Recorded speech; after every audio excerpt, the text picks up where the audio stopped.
Hello hello hello hello students. आज हम MPS 003 के भारत लोकतंत्र विकास के जो प्रीवियस आपके जून 2023 और दिसंबर 2023 में क्वेश्चन पेपर्स में क्वेश्चंस आए थे, उनको मैंने इकट्ठा किया है। ये आपकी बारी मैंने रिपीटेड नहीं लिया, आपकी बारी मैंने लिया कि भी जो पीछे आए हैं बस उन्हीं में से, क्योंकि लैंग्वेज बिल्कुल चेंज होके आ रही है थोड़ी क्वेश्चंस में। तो जो लेटेस्ट क्वेश्चंस आ रहे हैं, बस जो लेटेस्ट है पिछले 2 साल के, उनमें से ही मैंने इनको सॉल्व किया, क्योंकि कॉन्सेप्ट तो सभी का सेम रहता है। आपको बस थोड़ा क्वेश्चन ही घुमा के पूछ लेते हैं।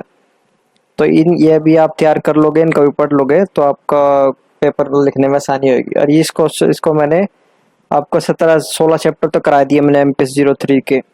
तो ये सिर्फ मैंने हेडिंग्स तैयार किए हैं हर एक आंसर की। अगर आप कहेंगे, कमेंट करेंगे कि इनको सॉल्व कर दीजिए आप पूरी तरीके से प्रॉपर 500 वर्ड्स में, तो मैं इनकी एक 5-5 क्वेश्चंस की एक अलग वीडियो बना दूंगा। आपको कमेंट करना पड़ेगा, पर उसके लिए मैं ऐसे ही नहीं बनाऊँ। सिर्फ मैंने इसकी बुलेट पॉइंट्स, हर एक आंसर के बुलेट पॉइंट्स किस तरीके से आपको एक अपनी मार्कशीट में, जो अपने आंसर शीट में लिखना है, जिस तरह से आंसर को उतना लिख दिया मैंने इसमें। इससे आपको आसानी होगी थोड़ी सी कि क्या क्या मुझे हेडिंग बनानी है। ये हेडिंग भी आप याद रख लोगे इस क्वेश्चन की, कि तो आपको बाद में तो आप पेपर में बना के लिख सकते हो कि हाँ, मुझे हेडिंग कई बार ध्यान नहीं रहती कि क्या किस हेडिंग से शुरू करूँ मैं आंसर को। कि क्वेश्चन तो पता चल जाता है, विकास के विभिन्न मॉडलों पर विभिन्न बहसों की चर्चा करें। एक क्वेश्चन आया था हमारे जून 2023 में। तो फिर उसमें हमने मॉडल याद होंगे हमारे, पूंजीवादी मॉडल, समाजवादी मॉडल, मिश्रित अर्थव्यवस्था मॉडल। इनके बारे में हेडिंग्स बनानी है और उनकी विशेषताएं, उनके पक्ष विपक्ष लिखने हैं, और फिर लास्ट में कंक्लूजन लिखना है। तो इसके देख लेते हैं। पहला क्वेश्चन की मैंने विशेषताएं डाली हैं कि ये निजी स्वामित्व यानी प्राइवेटाइजेशन करता है, और मुक्त बाजार रहता है इसमें, और प्रतिस्पर्धा यानी कंपटीशन पूरा रहता है। पक्ष यानी इसका जो अच्छे पॉइंट है, इसके गुड पॉजिटिव पॉइंट्स हैं, और इसमें दक्षता एक क्वालिटी होती है, विकास होता है, और नवाचार एक नई टेक्नोलॉजी फैलती है हर एक देशों में। विपक्ष असमानता, सामाजिक असुरक्षा और पर्यावरण के सतीव होती है बहुत ज्यादा। फिर आता है हमारा समाजवादी मॉडल। इसकी विशेषता है सामाजिक स्वामित्व, केंद्रीय नियोजन और समानता।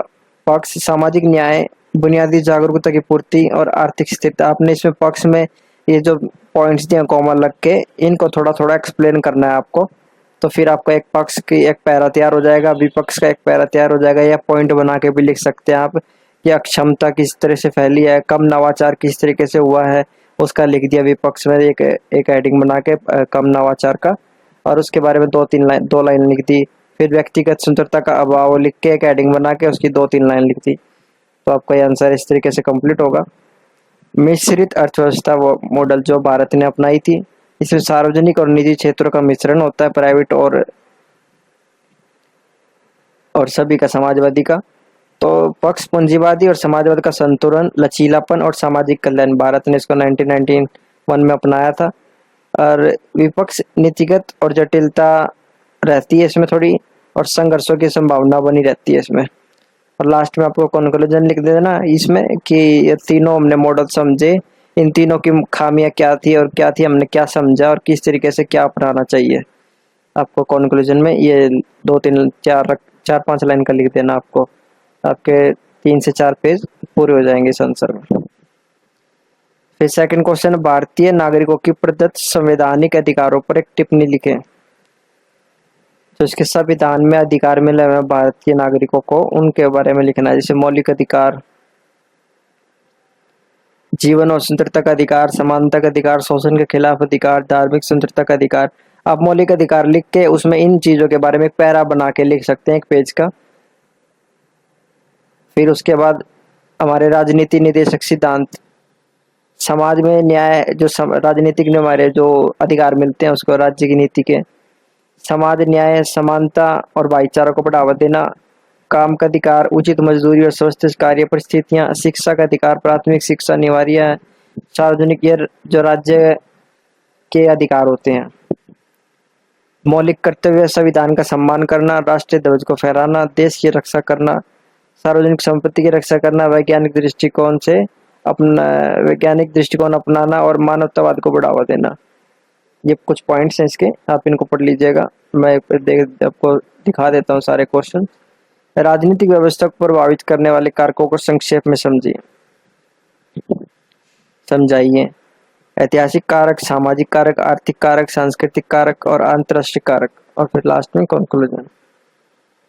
मैंने कोशिश की है इसमें आपको ज़्यादा से ज़्यादा ये आपको पॉइंट्स दे दूं जिन पॉइंट्स से आपको समझने में मदद मिले कि आपको क्या लिखना चाहिए इसमें। अगर आप कहेंगे कमेंट करके तो मैं इनको तो एक्सप्लेन कर दूंगा आंसर्स को 500 वर्ड्स में। उसके लिए मैं इसलिए इसमें इस वीडियो मैंने इसलिए नहीं किया क्योंकि लेंथी बहुत हो जाती है वीडियो, 20 से 25 30 ये तो बहुत बड़ी हो जाती है अगर मैं इनको 20 के 20 क्वेश्चंस को सोल्व करता है कि वीडियो में। तो इसलिए मैंने इसमें हेडिंग्स में, पॉइंट्स में, बुलेट्स में बनाया है ये कि इसमें सारे क्वेश्चन आपके 20 के 20 क्वेश्चन कवर हो जाएं और वीडियो भी छोटी बने, ज़्यादा टाइम नहीं लगे वीडियो में। विकासशील अर्थव्यवस्था में उदारीकरण, निजीकरण और वैश्वीकरण, एलपीजी के बारे में बताना है। एलपीजी की प्रक्रिया भारत में क्या असर रहा, पहले उदारीकरण, निजीकरण और वैश्वीकरण के बारे में लिखना है, 3-4 लाइन के पैराग्राफ।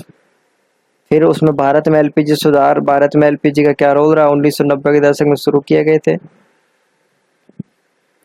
इसमें मिश्रित अर्थव्यवस्था को एलपीजी कहते हैं। प्रभाव, उसकी क्या प्रभाव रहे, आर्थिक विकास, विदेशी निवेश में वृद्धि, गरीबी में कमी, फिर चुनौतियां, असमानता, सामाजिक सुरक्षा में कमी, पर्यावरण चिंताएं और निष्कर्ष। मैंने इसका आपके चैप्टर में अच्छी तरह बताया हुआ है इनको, इन एलपीजी के बारे में, आप उनको पढ़ सकते हैं। भारत में संघीय प्रणाली के पर्यावरण पर चर्चा करें। केंद्र सरकार और राज्य सरकारों के बीच शक्तियों का वितरण किस प्रकार है। केंद्र सरकार, राज्य सरकारें, ऐसे केंद्र सरकार पर रक्षा, विदेश नीति, मुद्रा, वित्त आदि, ये भी मैंने आपको चैप्टर में करवाया हुआ है। और राज्य सरकारें कानून और व्यवस्था, शिक्षा, स्वास्थ्य, कृषि आदि। केंद्र राज्य संबंध, सहयोग और समन्वय दोनों के बीच में। वित्तीय संघवाद, राज्यों को केंद्र से वित्तीय सहायता होती है। संघीय विवाद, केंद्र और राज्यों के बीच शक्तियों के बंटवारे पर विवाद बनते रहे। भारत में विकेंद्रीकरण पर चर्चा कीजिए। प्राचीन काल में विकेंद्रीकरण, मध्यकाल में विकेंद्रीकरण, आधुनिक काल में, और फिर 73 और 74 संविधान संशोधन जिससे पंचायती राज व्यवस्था आई थी। निम्नलिखित पर संक्षिप्त टिप्पणी लीजिए। ये आपके भारत में राजनीतिक भागीदारी, ये आपको 250 वर्ड्स में लिखने होते हैं ईच, दोनों क्वेश्चन आपको पूरा करना होता है, इसमें से कोई एक नहीं करना होता। जैसे 7th क्वेश्चन, इसके 2 पॉइंट है, तो अगर आप 7th क्वेश्चन उठा रहे हो आंसर लिखने के लिए तो आपको इसके दोनों पॉइंट करने होंगे, ना कि एक। चुनाव में भागीदारी, राजनीतिक दल और सामाजिक संगठनों में भागीदारी, नागरिक समाज की सक्रियता। आप इसको बना के भी लिख सकते हैं, भारत में राजनीतिक भागीदारी किस तरीके की है, आप बना के भी लिख सकते हो। क्या चल रहा है, क्या नहीं चल रहा है, किस तरह के नेताओं को सिलेक्ट किया जा रहा है, किस तरीके के नेता उठाए जा रहे हैं, नव युवाओं को मौका मिल रहा है, नहीं मिल रहा है। भारत में किसान आंदोलन, किसानों की समस्याएं और मांगे, प्रमुख किसान, भारत के किसानों की समस्या और मांगों के बारे में लिखना है पहले, किस तरीके से पीड़ित है किसान। फिर प्रमुख किसान आंदोलन और उनके नेताओं के बारे में लिखना है, और किसान आंदोलन का प्रभाव क्या क्या रहा, कुछ उनको सफलता मिली ना आंदोलन से या नहीं, कंक्लूजन लिखना है लास्ट में। मानव विकास की दृष्टि से न्यूनतम आवश्यकताओं की दृष्टिकोण की व्याख्या करें। मानव विकास की अवधारणा और फिर न्यूनतम आवश्यकताओं का दृष्टिकोण, इसे बुनियादी जरूरत और जीवन स्तर में सुधार, मानव विकास में मानव क्षमताओं का विकास और अवसरों की समानता, यानी सभी को सबसे समान अवसर मिलने चाहिए अपने को साबित करने के लिए अपने आप को। न्यूनतम आवश्यकताओं का दृष्टिकोण, शिक्षा, स्वास्थ्य, आवास, स्वच्छता जैसी बुनियादी जरूरतें ये बिल्कुल न्यूनतम होती हैं, इनके तो मिलनी चाहिए। सरकारी योजनाएं, शिक्षा का अधिकार, राष्ट्रीय स्वास्थ्य मिशन आदि, इनके बारे में थोड़ा थोड़ा लिख देना आपको। और इन दोनों के बीच में संबंध बता देना, मानव विकास और न्यूनतम आवश्यकताओं के बीच संबंध क्या है, और लास्ट में कंक्लूजन लिख देना आपको।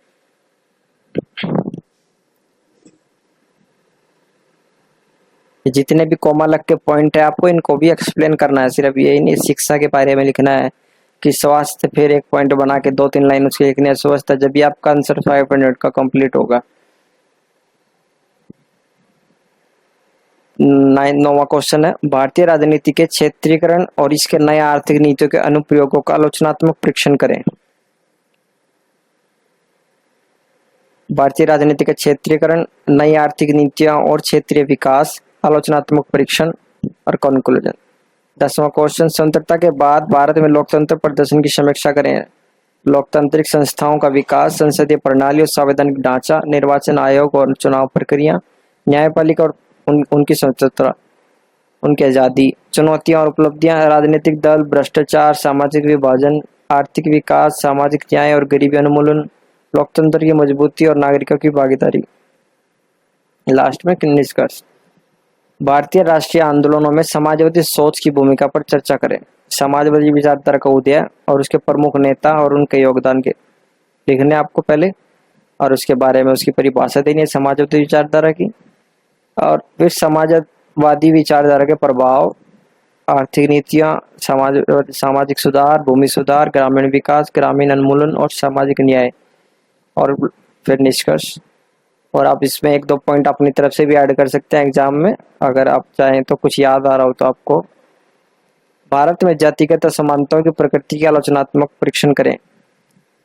शुरू में परिचय एक थोड़ा मैंने इसमें ऐड किया है, ऐसे इस तरीके से आप थोड़ा समझने में मदद मिले तो शुरू में आपको इंट्रो वगैरह हो जाता है। जाति व्यवस्था की परिभाषा, भारत में जातिगत असमानता, संक्षिप्त इतिहास, उसके बारे में थोड़ा सा, जाति व्यवस्था की उत्पत्ति, सामाजिक सांस्कृतिक कारक, आर्थिक कारक, राजनीतिक कारक, सामाजिक और आर्थिक प्रभाव, जाति आधारित भेदभाव, सामाजिक बहिष्कार, आर्थिक असमानता, शिक्षा और स्वास्थ्य सेवाओं तक पहुंच में असमानता, सुधार की दिशा में उठाए गए कदम, संवैधानिक प्रावधान, सामाजिक सुधार आंदोलन, सरकारी नीतियां, और अपने निष्कर्ष में जातिगत असमानता की चुनौतियों के बारे में लिखना। भविष्य के लिए संभावनाएं क्या है,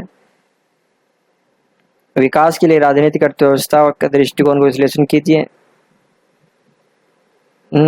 भारत में न्यायपालिका के कार्य की समीक्षा करें। विकास कहाँ था, विकास के लिए राजनीतिक अर्थव्यवस्था का दृष्टिकोण, इस राजनीतिक अर्थव्यवस्था का अर्थ, विकास के लिए राजनीतिक अर्थव्यवस्था दृष्टिकोण का महत्व, राजनीतिक और आर्थिक कारकों के आपसी संबंध, राजनीतिक व्यवस्था और आर्थिक विकास, आर्थिक नीतियां, राजनीतिक हित, राजनीतिक स्थिरता और आर्थिक विकास, विकास पर प्रभाव, राजनीतिक अर्थव्यवस्था दृष्टिकोण विकास को कैसे प्रभावित करती है, सकारात्मक प्रभाव और नकारात्मक प्रभाव।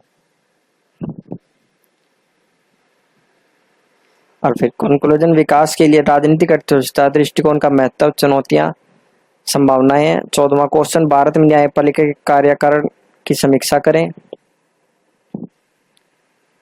इसमें भारत की न्यायपालिका की संरचना क्या है, न्यायपालिका की भूमिका और उसके कार्य, न्यायपालिका की स्वतंत्रता यानी उसके आज़ादी के महत्व क्या है, उसकी आज़ादी को खतरा क्या है, और उसकी आज़ादी की रक्षा के लिए उपाय क्या है। और फिर हमारी न्यायिक सक्रियता, न्यायिक सक्रियता का अर्थ, न्यायिक सक्रियता के पक्ष और विपक्ष, भारत में न्यायिक सक्रियता के उदाहरण, न्यायिक उदाहरण, न्यायिक सुधार की आवश्यकता, न्यायिक सुधार के लिए किए गए प्रयास, न्यायिक सुधार के लिए चुनौतियां, और लास्ट में निष्कर्ष, भारतीय न्यायपालिका की भूमिका और महत्व, न्यायपालिका के सामने चुनौतियां, भविष्य। वही जो आप लिखते हैं वही निष्कर्ष में आपको तकरीबन लिखना होता है, जो आपने अभी तक लिखा है कि हम क्या समझे इससे। ठीक है, एक एक बारी जो जो लिखा है उनको रिपीट कर देना है, थोड़ा एक एक लाइन में, और फिर उन लिख देना कि हाँ हम ये समझे और ये होना चाहिए। भारत में संघीय प्रणाली के कार्यकरण पर चर्चा करें। संघीय प्रणाली की अवधारणा, भारत में संघीय प्रणाली की विशेषताएं, केंद्र राज्य संबंध, शक्तियों का वितरण केंद्र राज्यों के बीच किस तरीके से, जैसे हमने ऊपर पे क्वेश्चन देखा था, ये दिसंबर 2023 के क्वेश्चन है, तो कुछ क्वेश्चन इस तरीके से रिपीट होते हैं, बस थोड़ा मोटा बदल के आ जाता है।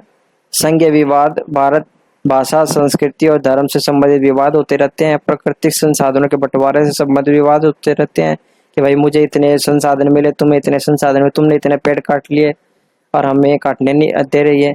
वित्तीय संसाधनों के बंटवारे से संबंधित विवाद, पैसे कम दिए जाते हैं एक क्षेत्र को दूसरे क्षेत्र को विकास करने के लिए। निष्कर्ष, भारत में संघीय प्रणाली की सफलताएं, चुनौतियां, भविष्य के लिए संभावना क्या है।